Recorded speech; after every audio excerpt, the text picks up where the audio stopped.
Zabaldu dute Osakidetzaren politika suizida salatzeko. Osakidetzako zuzendaritza orokorreko buruak berehala kargugabetzeko eskatu diote Gotzone Sagardui osasun sailburuari eta esiko zuzendaritzako kideak berriz euren postuetara itzultzeko. Donostia ospitaleko gestio krisia salatu dute eta horrek zentzugabeko erabakietan eta zigorrekin jo duela goia adierazi dute. Itziar Perez eta Idoia Gurrutxaga esiko zuzendaritzako kideak kargugabetu izana, azken tanta izan dela adierazi dute eta sekulako aldrebeskeria. Osakidetzaren zuzendaritzari sektarismoa eta trakeskeria leporatu dioteala. Azaldu dutenez, zerbitzu publikoaren barneko ataletako zuzendaritzetako kideen almena murrizten ari dira Osakidetzako buruak eta horren ordez zuzendaritza zentrala indartzen ari da horietako kideak irizpide politikoen arabera aukeratzen dituztela, ez eta trebetasun eta merituen arabera. Arratsaldeon guztioi, iragan ostiralean Donostialdeko esi erakunde sanitario integratuaren zuzendari kudeatzaile Itziar Perez eta Donostia ospitaleko zuzendari mediku Idoia Gurrutxaga kargutik kendu zituen Osakidetzak. Atzo beste arduradun batek dimisioa eman zuen Adolfo Begiristainek Donostia ospitaleko kirurgia zerbitzuko zuzendari orde medikuak eta gaur jakinda Euskadi Irratiaren bitartez ospitale bereko Maite Martinez mediku zuzendari ordeak ere dimisioa aurkeztuko duela bihar. Gauzak horrela laster helduko diogu berriz osasungintzaren bueltako gai honi lehenago baina bada aipatu beharreko beste lerrobururik. Abiadura handiko trenaren lanik gehienak eginda zeudela aditzera eman zuten haren arduradun instituzionalek, horixe zen azpiegitura horren etorkizunaren gaineko eztabaidarik ez abiatzeko arrazoia. Hala ere, Ezkioko geltokia eraikitzeko kontratua eteteko erabakiak bestelako datu batzuk utzi ditu agerian esandako bat inondik inora ez datozenak. Eusko trenbide sareak jakina denez, trenbidea abian jartzeko gutxienez falta diren 6 urteetako mantentze eta zainketa kostuak saihesteko erabaki zuen. Ezkioko lanak bertan bera ustean, kostu horiek baino merkeago geratuko baitzaio, enpresa eraikitzaileak egin gabe utzi dituen lanengatik kobratu beharko lukeen, ehunekoa ordaintzea, nola nahi ere oraindik ez dago jakiterik Nafarroako zatiarekiko lotura, Ezkion bertan edo Gasteizen izango den. Proiektuak 2010erako gauzatuta behar zuela esan zuen urte batzuk lehenago Lakuako sasoiko garraio sailburuak.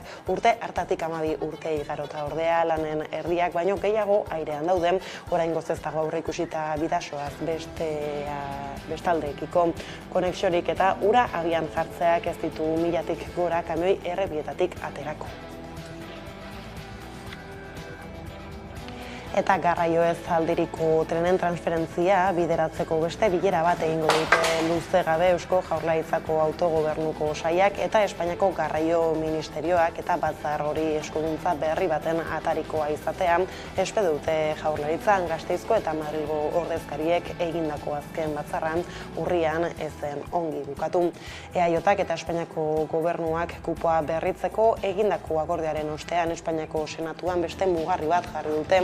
Aldeek transferentzia hori bideratzeko xedapen bat onartu dute estatuaren interes orokorreko zerrendatik zenbait linea atera ahal izateko trenen sektoreko legean. Xedapen horrek Espainiako Kongresuaren oniritzia behar du oraindik, baina edonola ere aldiriko zenbait zerbitzu Eusko Jaurlaritzaren esku uzteko ateak zabalduko lituzke, beti ere laster egitekoa den Gasteizko eta Madrilgo teknikoen bileran gutxieneko adostasun bat lortuko balute. Olaz Garamendi autogobernuko sailburua proposatzen ari den eskuduntza berriak zenbait linearen kudeak eta Jaurlaritzaren esku utziko lituzke, baita azpiegitura batzuen titulartasuna ere. Bestaldetik Arabako negozio eta jarduera ekonomiko guztiak behartuta daude ticket buy sistemarekin fakturatzera abenduaren 1 geroztik. Hala ere, Araba dendakeko negozioen ia erdiek ez dute oraindik sistema hau ezarri. Esaterako Xabi Beie, Gasteizko merkataritza elkarteko teknikariak salatu du akats eta arazo asko daudela sistema berrian entzun. Oraindik akats eta zailtasun asko daude. Sektore eta negozio bakoitzak bere berezitasuna baitu. Arabako foru ogasunak ez du doako tresnarik jarri kasi eta negozio guztietarako, eta batzuetan ez du erantzunik izaten kasu oso espezifikoak konpontzeko. Gure merkatariek, arduratsuak direnez, arazo hori guztia konpontzen saiatzen ari dira, baina Arabako Foru Ogasunen aldetik babesik gabe daude. Ez baitie lagundu. Eguerdiko magazinean berriz, Iñigo Hernando Galdakaoko alkatea izan dugu gonbidatu nagusi gisa, izan ere Galdakaok Bizkaiko instalazio fotovoltaiko handiena proiektatuko du Gorosibain. Eguzki panelak lehen maderaz basainez zegoen eremuan sartuko lirateke, 3.000 etxebizitzako energia estaltzeko hain zuzen ere. Energia jasangarriaren arloko proiektu handienetako bat da hau, eta alaxa azaldu dugu proposamena Galdakaoko alkateak adi. 3.000 etxe bizitzentzat argindarra bideratzea. Hango bizilagunekin ere kontrastatu genuen, oso elkarterekin, kontutan izan ere inguru hori oso ona dela, hegoalderantz begira dagoela, oso egokia, eguzkiak etengabe ematen dagoelako, eta oso proposa da gune hori esan dudan guztiagaitik. Bizkaiko planta fotovoltaikorik handiena izango zen. Eta orain, hasiko gara kudeak eta eroderekin eta bakigu izango dela publiko komunitarioa, bertan udalak parte hartuko dau. Gaiz aldatuta berriz Bilboko udalak Euskal Metropolian ziten hedabideari 11 telebistari aitortza egin dio, izan ere aurten udalak eskertu eta ikusarazi nahi izan du programazioa osorik euskaraz ematen duten ikusentzunezko hedabideen konpromisoa. Hala 11 telebista, Bizkaia Irratia eta Bilbo Hiria Irratia omendu ditu. Iñaki Uria 11 telebistako zuzendari nagusia. Gauzak asko aldatu dira eta asko zaildu dira. Telebista guztientzat, baina bereziki gurea bezalako txikientzat eta euskaraz dihardugunontzat. Horregatik oso garrantzizkoa dira aitortzak, eskerrak eman behar dizkizuet, zorioneko gu, Bizkaia Irratia eta Bilbo Hiriarekin elkarlanean gauzak egin izan ditugu, seguramente gutxitxo, baino egin ditugu. Eta gehiago egin beharko ditugu euskarazko sektore honetan, aurrera atera nahi baditugu gauzak. Kultura arlora salto, gerra eta memoria historikoa lantzen dituen Indesirables erakusketa ikusgai duzue dagoeneko Santelmo Museoan urtarriaren 29 bitartean zabali izango da, eta artean hainbat jardunaldi antolatu dituzte. Horrez gain, astearte eta larunbatetan doako bisita gidatuak egingo dira. Josune Uribe, Santelmoko teknikariak azaldu digu zer topatu daitekeen bertan. Ze ikusileik hemen ikustei lanak, batiz bada arte garaikidie, gero lan hauekin batea baite daude gero dokumentu batzuk, bai dira planuek, marrazkisek eta hola, eta gero da baite teori asko edo baite idatzi asko hau dana pixka kontestualizatzeko ez. Kirolekin lotuta abenduaren 3an pilotako euskal selekzioaren aldeko eguna egin dute Makiako herrian, helburua euskal selekzioaren aldeko mugimendua azkartza izan da, eta Eki Zerrusta pilotariarekin egin du konexioa guerdian gaiaren bueltako erronkez aritzeko. Izan ere, izapideak ondo bidean 2023ko uda baino lehenago onartuta eta indarrean egongo da, Espainiar estatuko kirol lege berria lurraldetasunaz mintzatu da gurean Zerrusta entzun. Euskal selekzioan alde gabizen kolektibo honetakoak edo pertsona desberdin osatutako talde honek lehen lerroan deko ardura hau ez, eta uste dute ez da helburu epe labur edo epe luzea ora izango diren, baina lurraldotasuna eta zazpiron artean sortu behar dugun gauza bat izan behar dela Euskal selekzioa argi eta garbi dago. Eguneko lerroburuekin bukatzeko berriz nazioartean muralaren polizia dago azken hilabeteotan Iran astindu duen zurrunbiloaren artegunean. Erakunde horrek atxilotu eta hil zuen Masa Amini 22 urteko gazte kurdua iraiaren amaieran ilea estaltzen beloa gaizki jarrita eramateagatik. Teherango komisaria batean eduki zuten eta 3 egunez koman egon eta gero hil zen erietxean.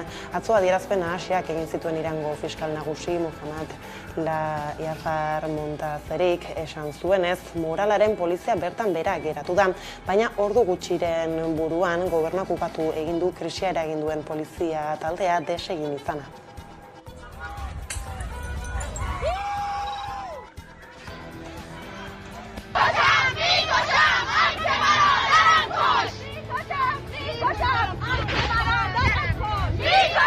Nico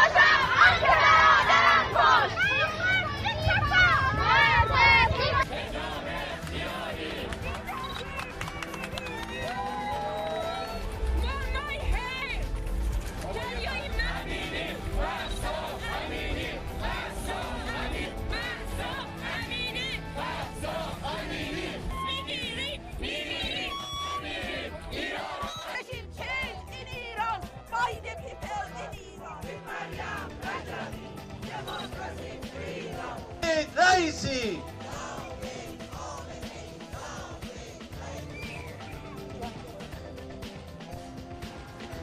Bada, asteleheneko lehorburuak hauek izan da, eguneko argazkari helduko diogu jarraian, Osakidetzaren politika suizida salatu dute Donostiako esiko 30 bat zerbitzuburuk. Gutun batean, osasun zerbitzu publikoaren zuzendaritzaren dimisioa eskatu dute, zentzugabeko kudeaketarengatik eta sektarismoa eta trakeskeria leporatu diote.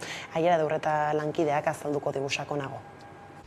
Politika suizida egitea eta osasun sistema noraezera eramatea egotzi dizkiote Eusko Jaurlaritzako osasun sailari Donostiako esiko 30 bat zerbitzuburuk. Donostiako ospitaleko gestio krisia salatu dute. Izan ere, joan den astean Itziar Perez eta Idoia Gurrutzaga esiko zuzendaritzako kideak kargugabetu izana azken tanta izan dela nabarmendu dute, baita sekulako aldrebezkeria ere. Agustin Agirre izantuko dute Donostialdeko esiko jarduneko zuzendari. Edonola ere, horrek guztiak erreakzio errekada eragindu eta atzo beste arduratun batek dimisioa eman zuen. Adolfo Begristainek Donostiako ospitaleko kirurgia zerbitzuko zuzendariorde medikuak eta gaur jakinda gainera Euskal Irrati bidez, ospitale bereko Maite Martinez mediku zuzendariordeak ere dimisioa emango duela bihar.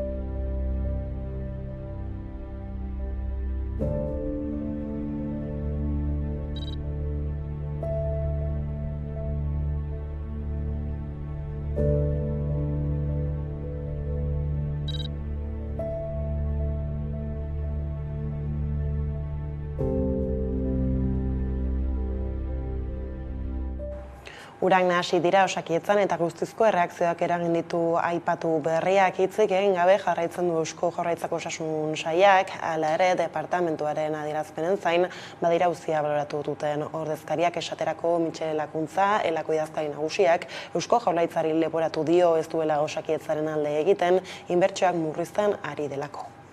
Detrás de estas decisiones, porque creo que los mismos, las dos directoras que han sido destituidas y también el otro profesional que ha anunciado su dimisión, ponen encima de la mesa también una gestión alejada y autoritaria, que no se quiere oír a los profesionales y a las profesionales de Osakidetza, y en vez de cambiar y en vez de sobre todo escuchar y reorientar lo que se hace hoy con Osakidetza, lo que se opta es por la vía más autoritaria y en este caso se opta por destituir, ¿no? Pero nosotros creemos que el gobierno vasco debería tomarse en serio a Osakidetza y sobre todo debería aumentar la inversión en Osakidetza, cosa que hoy no hace.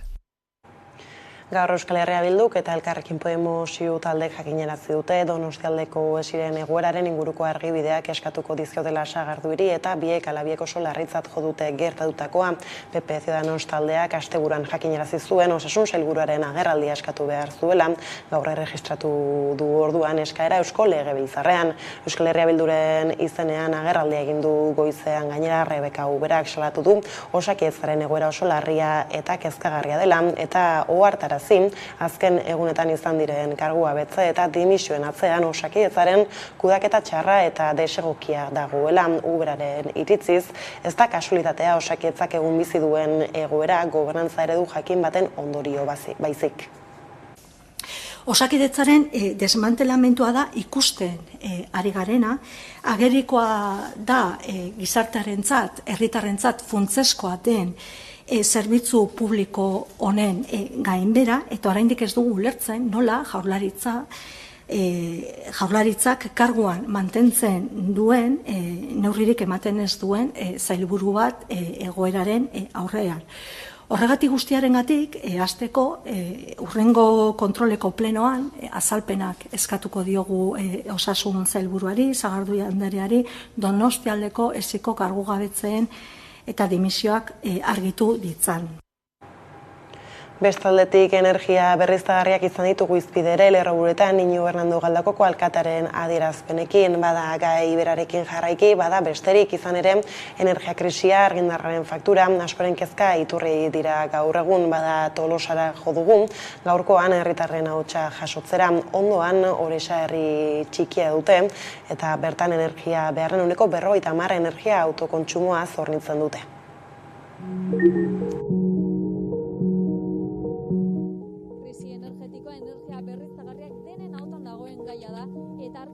Igoeraren fakturak jende askoren kezka sortu du. Hori hala, Tolosara hurbildu gara energia ereduaren inguruan hausnartzeko. Etxe bizitza txiki da gu familiko kasi etxetik kanpo gaude guzin, ez da onbizten nabartzen. Negozio propioa dauku eta horre.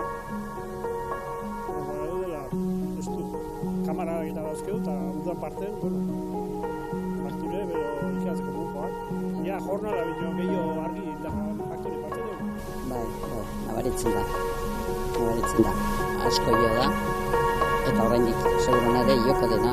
Bain, etxe erosi berria dauket eta handik ezakitzen bat izango den faktura, baina denak esan diate, arazak egon dira, nik ikusi ditut, berriak eta albistik itan, eta aratzeko dugu dira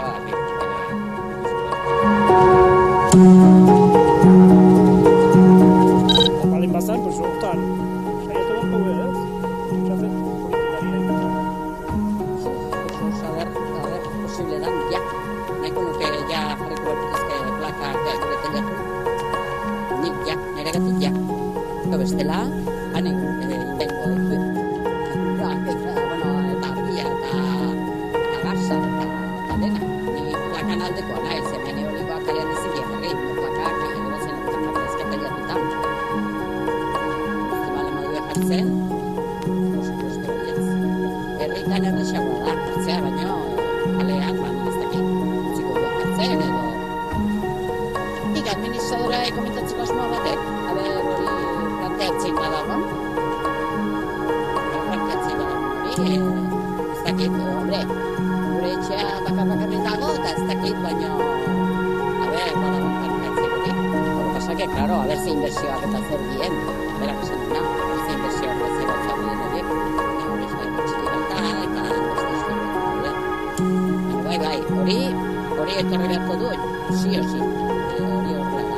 Posiblea, baina diru laguntza hori jartzeko.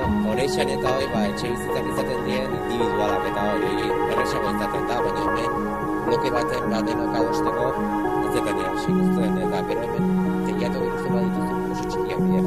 Eta zaiago da, hainbesterako plaka solarrak eta jartzeko modua zerbait egiteko, orduan ez dakit. Beharrezkoa, denok aldaketa klimatikoa nabaritzen egin geha urten, orduan beharrezkoa baina igual hemen etxe hauetarako igual aerotermia edo zerbait ezberdina bilatu behar da. Eta diru laguntzak, noski.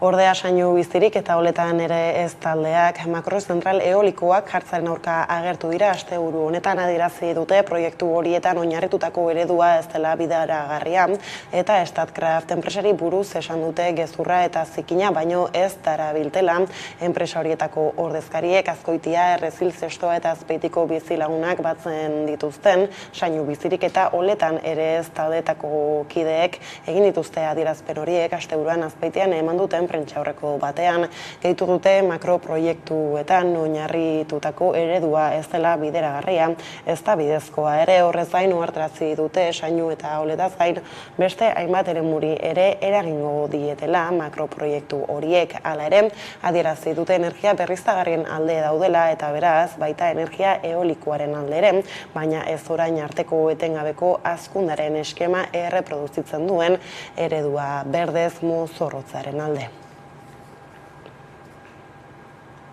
Garraioaren bueltako helduta bestalde gaur egun aplikatzen zaion 50% deskontua datorren urte osoan egongo da indarrean Gipuzkoan, horrela erabaki du Gipuzkoako lurralde agintaritzak Espainiako gobernuak egingo duenaren zain egon gabe. Deskontu luzapen horren aurrean Eneko Goia Donostiako alkateak uste du baina arduragabekeriaz jokatzea dela eta Donostiako udalarekin desleial jokatzea egotzi dio PSE-ri.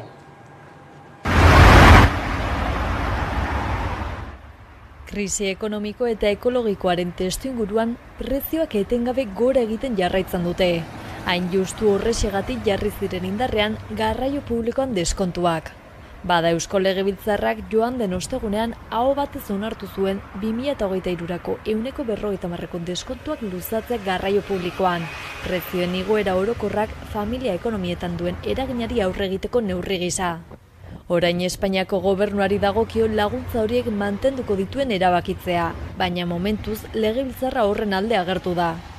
Beraz, nik uste dut neurri berdintsuak izan beharko liratekela eta horretarako Espainiar gobernuak egun indarrean dauden diru laguntzak ere mantendu egin beharko lituzkela. Lehendakariak espero du Espainiako gobernuak garraio publikoan 130ko hobaria ematen jarraitza 2023an eta Euskal Administrazioek 120koa aplikatzea.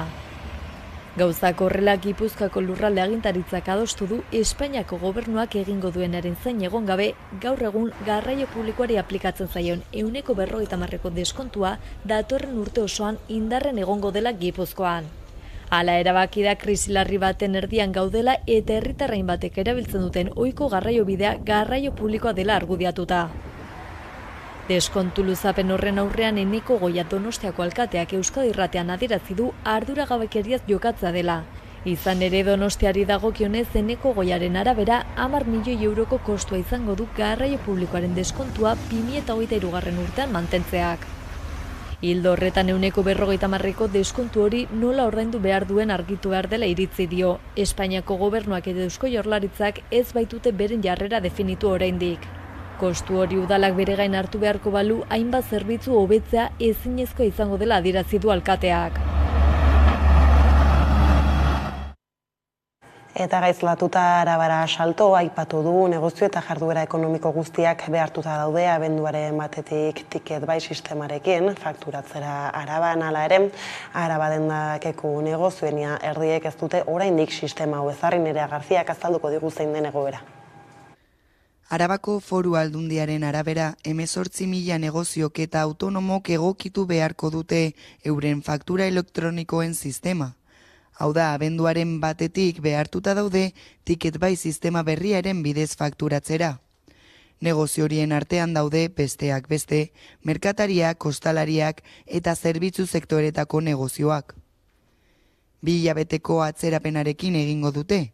Izan ere, hasieran urrian hasi behar ziren sistema berria erabiltzen, baina Aldundiak epea luzatzeko eskaera ugari jaso zituenez, abendura arte luzatzea erabaki zuten. Hala ere, askok ez dute oraindik sistema ezarri. Araba dendak elkarteko ia erdiek ez dute oraindik lortu sistema egokitzea. Dutela beren kasura eta egoeretara egokitzen den interbiderik aurkitu. Enpresa homologatu asko dauden arren, dendak kudeatzeko softwarea hornitzen duten enpresa guztiek ez dituzte beren programak aurguneratu, ez baitzaizkien kontura ateratzen. Horren ondorioz, saltoki askok beren neurrirako konponbideak bilatu behar izan dituzte, askoz garestiagoak eta denbora gehiago daramatenak. Bi elkartek salatzen dituzte existitzen den desadostasuna eta eskaini diren baliabideak ez direla nahikoak. Euren esanetan merkatari gehienei ez zaio gustatu nola behartu dituzten ticket buy sistemara egokitzea. Beharrezko neurria dela uste dute, baina unea ez zen egokiena. Pandemiatik atera berritan eta zorrak eramanez, eurek inbertsio bat egin behar izan dute foru ogasunari lana errazteko. Arazoa ez da informazioa izan, baizik eta ogasunak ez duelako benetako prestakuntzarik eman. Gauzak horrela sistema berria erabiltzera behartuta daude Arabako negozio eta jarduera ekonomiko guztiak.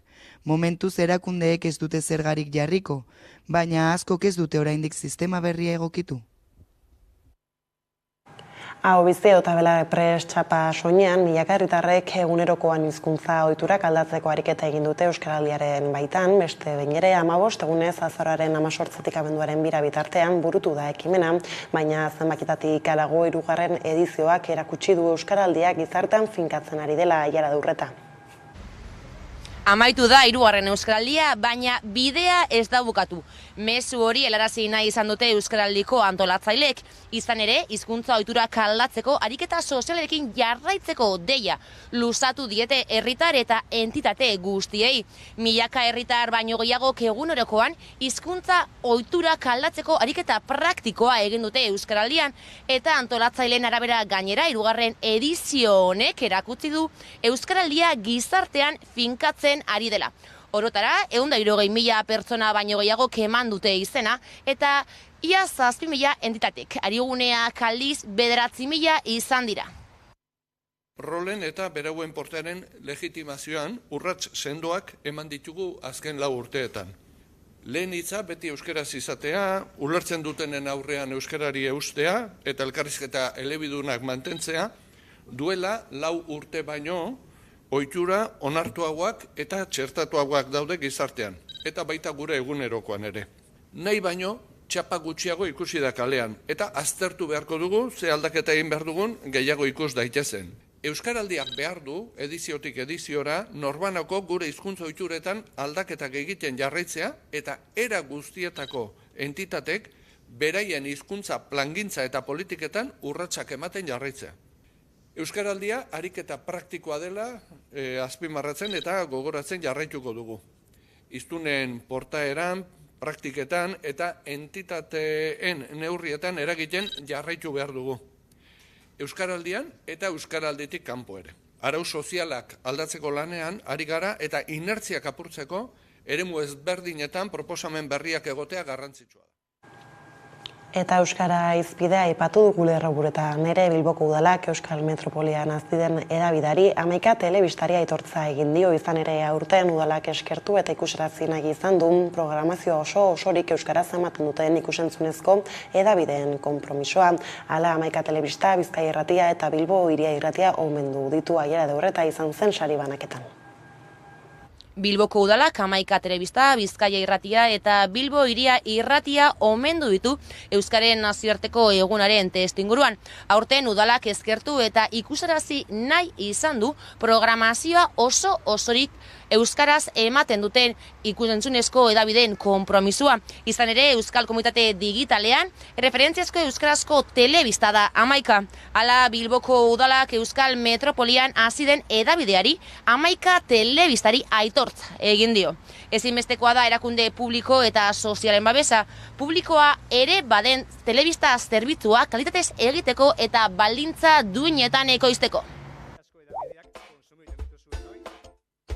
Bilboko udalak 11 telebista, Bizkaia Irratia eta Bilbo Hiria Irratia omendu ditu Euskaren nazioarteko egunaren testuinguruan. Izan ere, aurten udalak eskertu eta ikusarazi nahi izan du programazioa osorik euskaraz ematen duten ikusentzunezko edabideen konpromisoa.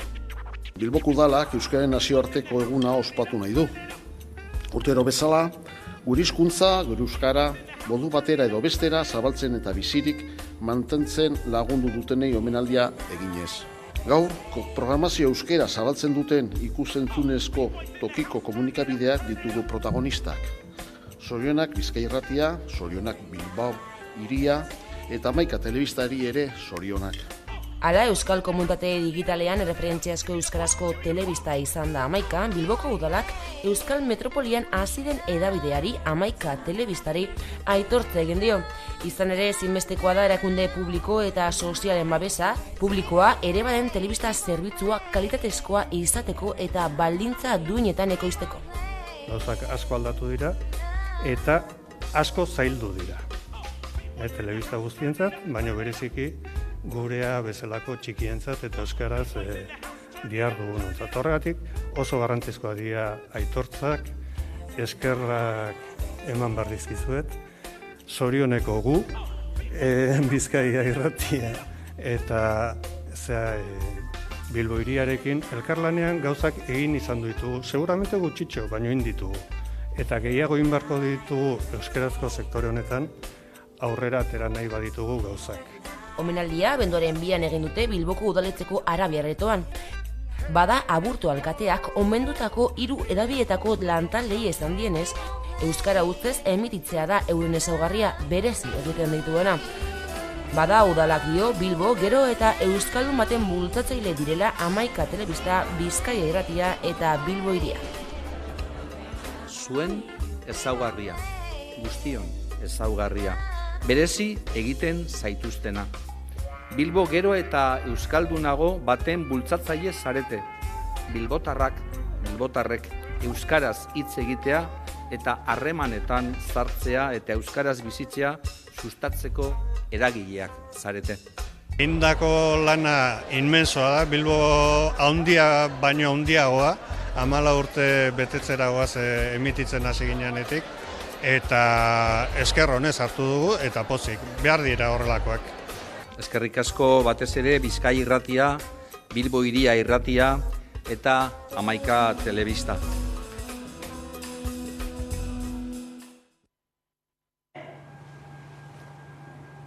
Etxarriko sarek eta harriko presoen senide eta lagunek antolatzen duten Zama Doinuz arindu jaialdiak 8 urte beteko ditu.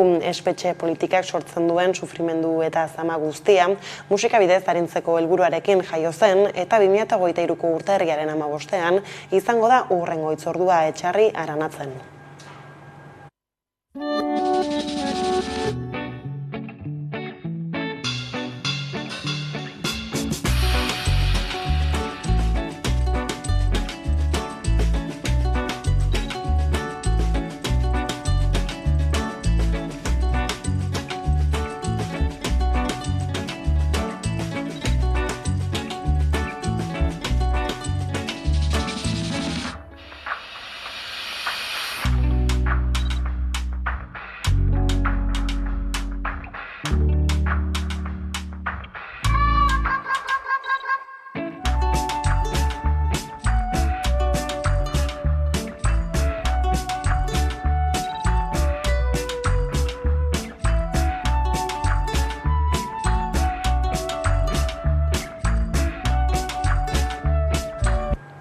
Kulturarloko gaiekin bukatzeko berriz, Amets Arsaiuzek Bilbon irabazi ondoren erabakita gelditu da bertsolari txapelketako finala arekin batera arituko dira Ilarregi, Barzabal, Gaztelumendi, Kolina, Mendiluze, Martin eta Lujanbio adi. Tanik barrena dut sutan, hizkuntzaren agonia, saltzen da promes falsutan.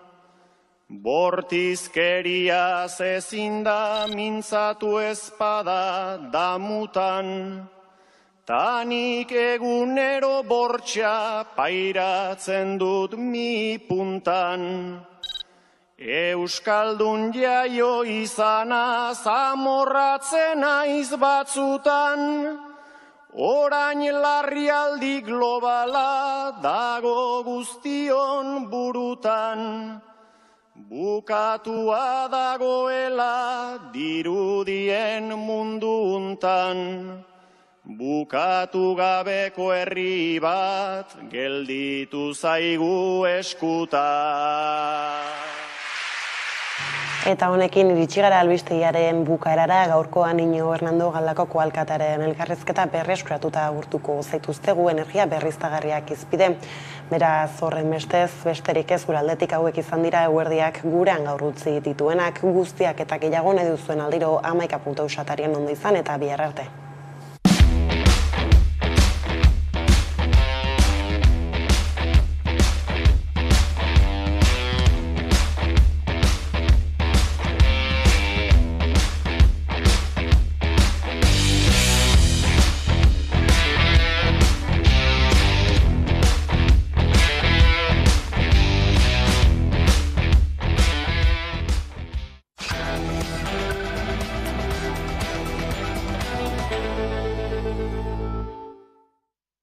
Egunero legez, eguneko elkarrizketari jatea irekiko diogu, horretarako gaurkoan gurean daukagu Iñigo Hernando, Galdakako alkatea, eguerdion ongi etorri. Eguerdion, beira. Beno, Galdakako udaletik Bizkaiko energia jasangarriarekin lotutako proiektu handienetako bat aurkeztu berri duzu, hain zuzen ere instalazio fotovoltaiko bat, 3.000 lagunentzat energia sortuko lukeena, zertan datza proiektua? Gorosibaiko lurroiek, aspaldiko kontu bat da, bertan enpresa bat zegoen, eta gobernu heldu ginenan ikusi genuen zelan buelta bat egon behar geniola, eremu guzti horri. Aukera bat egon zan mai gainean, eta birziklapen planta bat jartzeko antxe, eta ez geunden ados, eta hango bizilagunak ez da, be.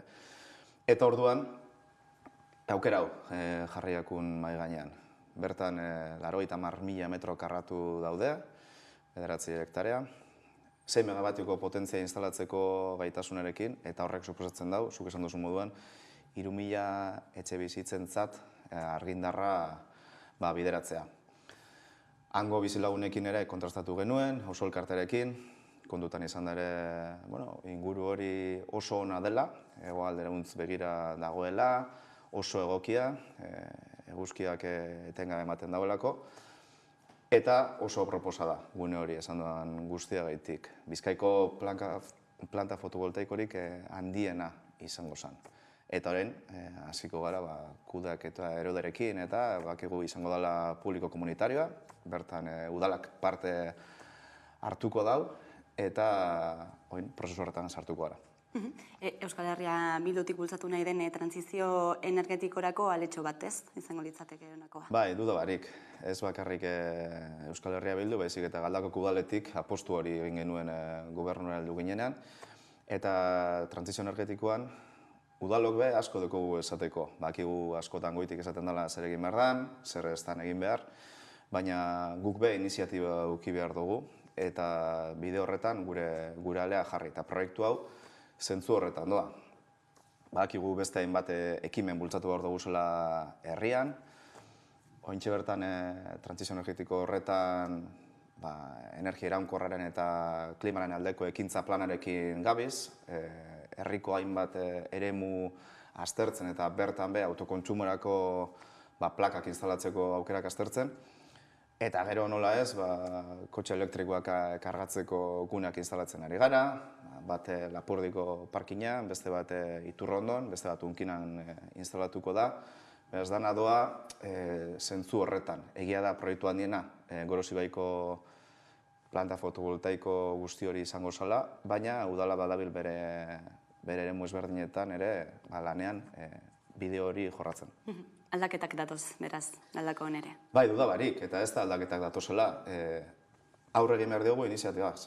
Hau da, ezin gara hon itxauten, Europatik hau esan dut, ez, udalok badauzkagu gure eskumenak eta gure baliabideak aurre eramateko politika energetiko zehatz batzuk, eta horretan gabiz, ezin gara geldirik egon, gero ez da mutzeko.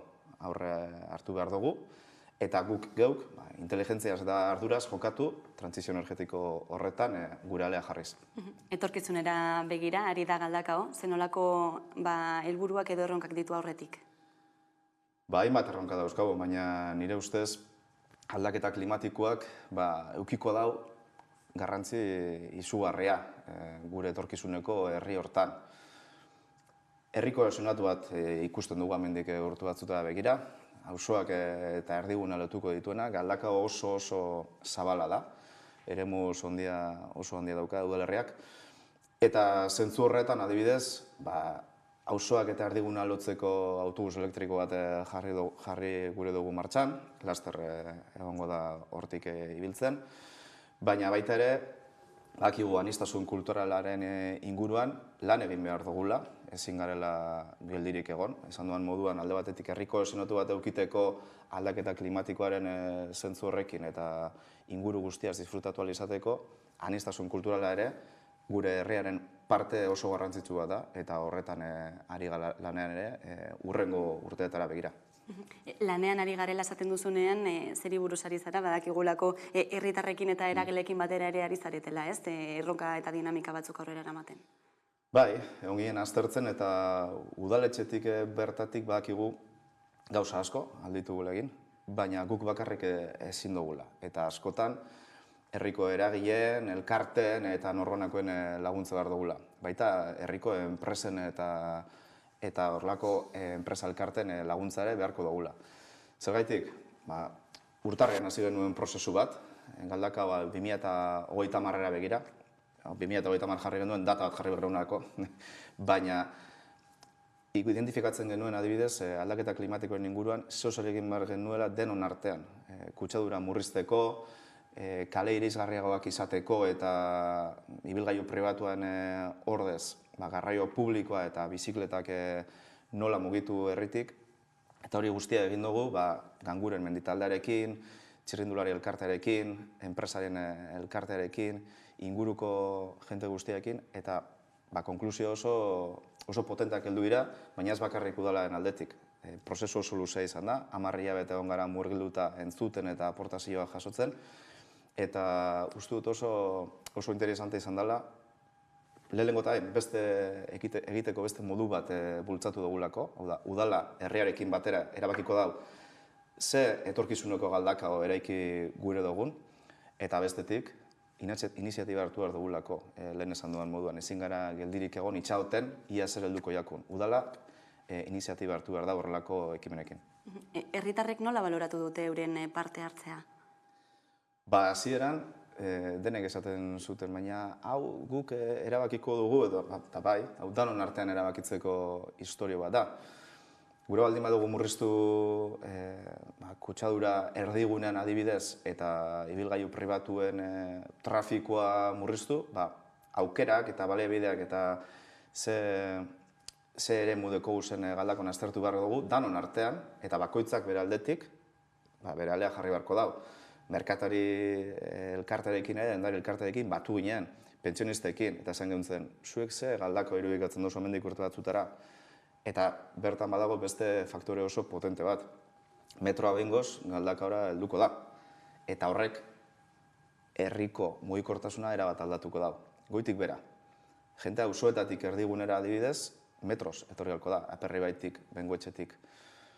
Beraz, ezin gara geldirik egon eta metro ezin da heldu 2027an, iragarrita den moduen erdigunera eta Usansolora 2029an, baina ezin gara heldu 2027a eta herria berdin konfiguraturik egotea.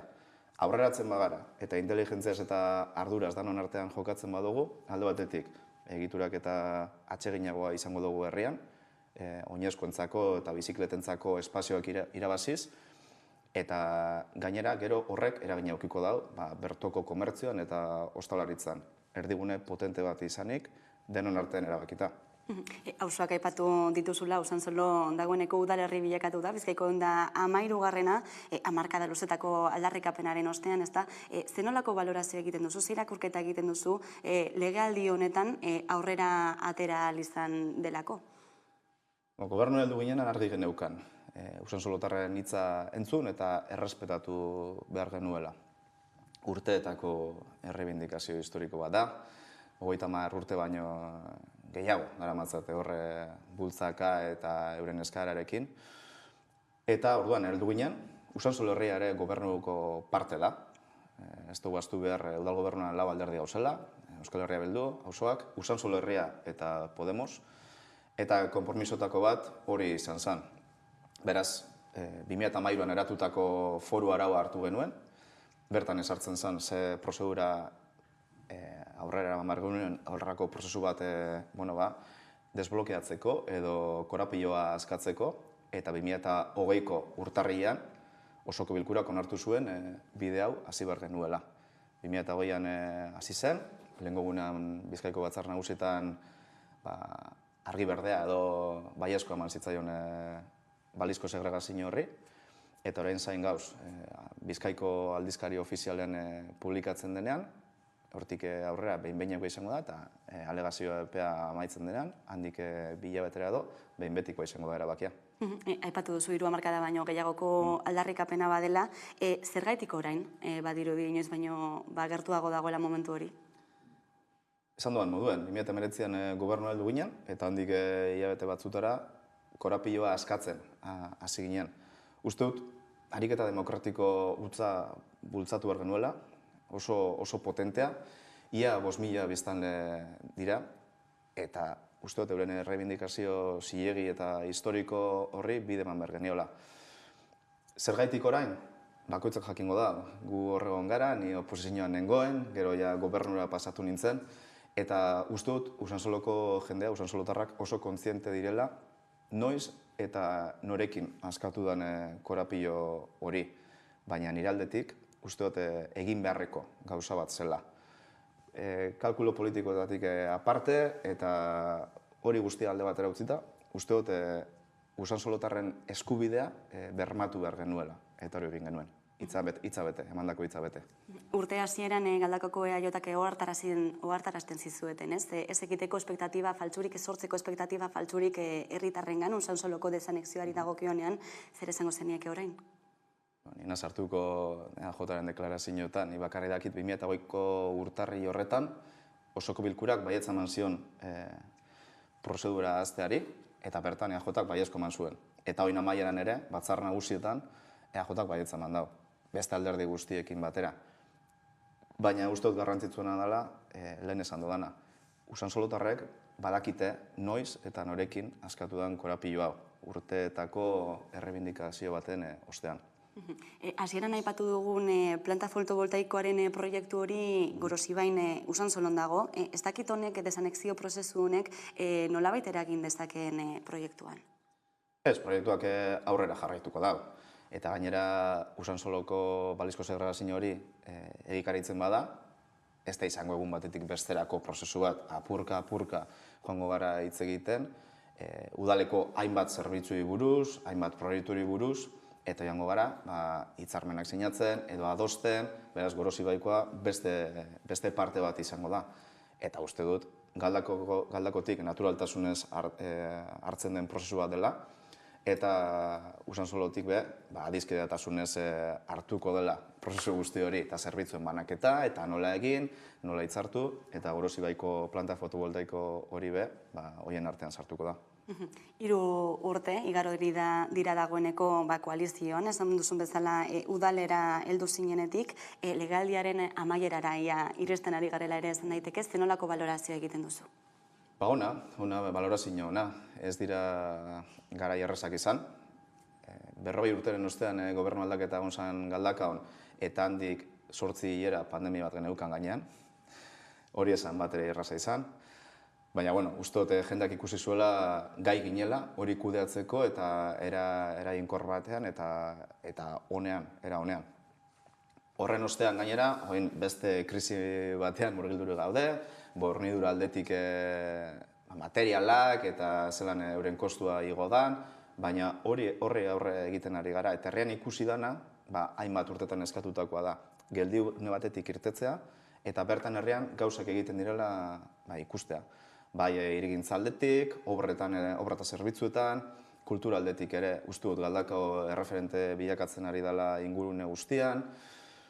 Gizarte politiketan ere, datu bat aipatzearren, gu gobernu heldu ginen 2019an, etxebizitza larrialdietarako etxebizitza bakarra zegoen erabilgarri.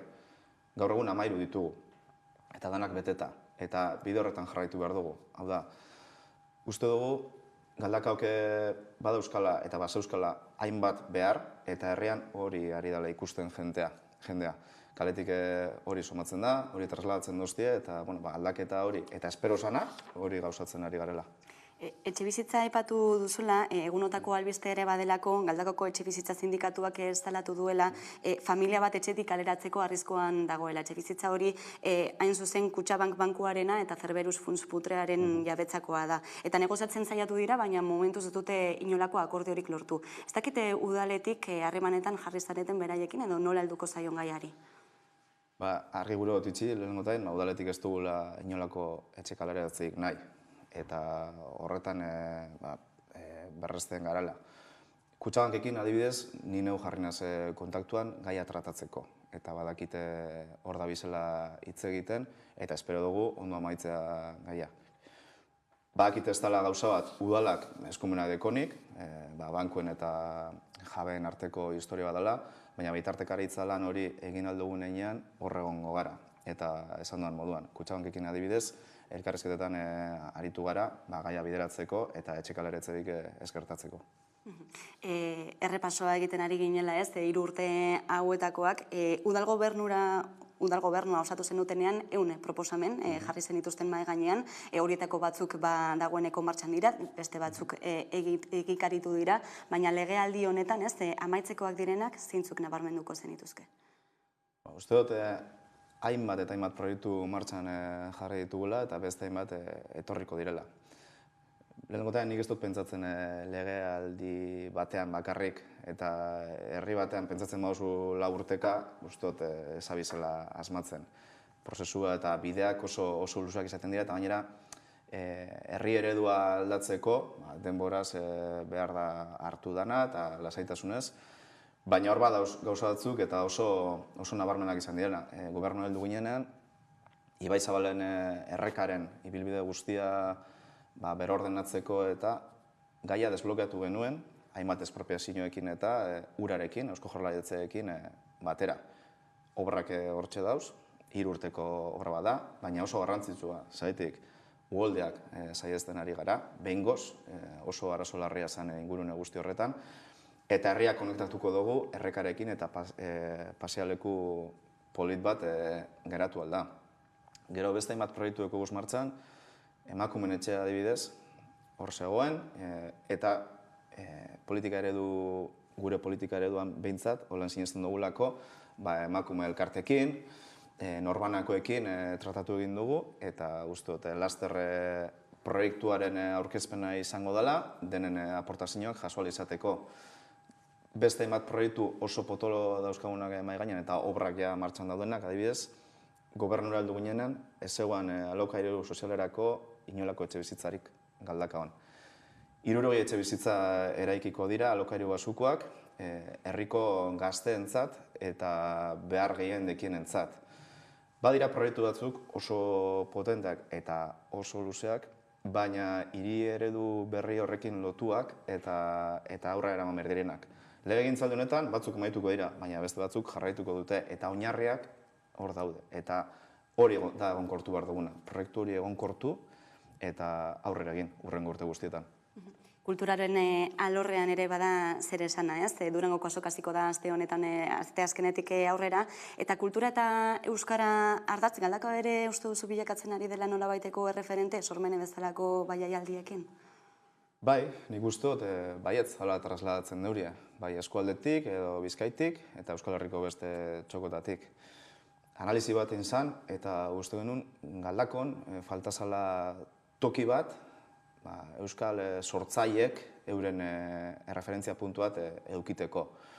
Sormen egitasmoa aurrera eraman genuen, eta esperientzia oso polita izaten ere, oso berezgarria. Inguruko artistek eta sortzaiek badaukate hor non aurkeztu, euren lanak. Herrian oso ondo ikusten ari da, eta gainera, alde batetik, euskara ardatz, emakume sortzaileak ere ardatz, kasu gehienetan, eta horrek egin dauna izan da, Galdakao bilakatu erreferente kultural, bagian, utzik zegoen arlo batean. Beraz, oso pozik gaudet, eta gainera, ez hori bakarrik, sormenerekin batera, Torrezabale kulturetxeak beste jauzi batzuk eman dauz, eta dauzkagune asistentzia datuak eta, berrezten dure, Galdakaok jauzi oso kualitatiba eman dauela kulturarloan.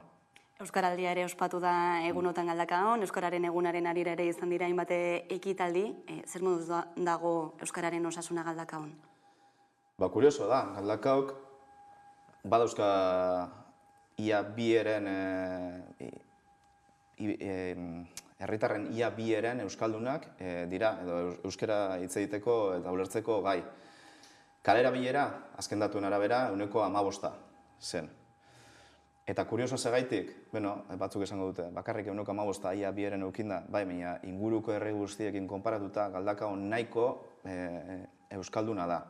Hala ere, asko eta asko daukagu lan egiteko eta jarraitzeko horreitik hemendik eskerrak Euskaldian egon diren lantaldekoi lanean horre kriston programazioa sortu dure, hainbat egunetan zehar ekimen ezberdinak bultzatu dira eta hori da bidea, erakartzea, herriko elkarteak, herriko norbanakoak eta euskerara, eta finkatzea, Galdakao ere, aniztasun kultural guztiarekin eta hori guztia kontutan harturik, Euskerak badaukala bere erroa galdakaon eta gainera oso potentea. Maiatzeko udal hauteskundeak ere izango dituzu buruan, pentsatzekoa da, ez dakite urrunala gertu ikusten dituzun. Ez, oraindik bakarrik pentsatzen dute egunerokotasunen eta udalan dekoan lan karga guztiarekin. Baina uste dut jendeak 2019an aldaketa bat eskatu zeuela. Ezin dugu aiztu Euskal Herriko udalik anitzen garela. Gobernuan 4 alderdi gauz, gehi oposizioan beste 2. Eta hori guztia kudeatzea ez dut esango erraza danik, baina oso aberasgarria eta egonkortzen jarraitu behar dugu hasitako bide hori.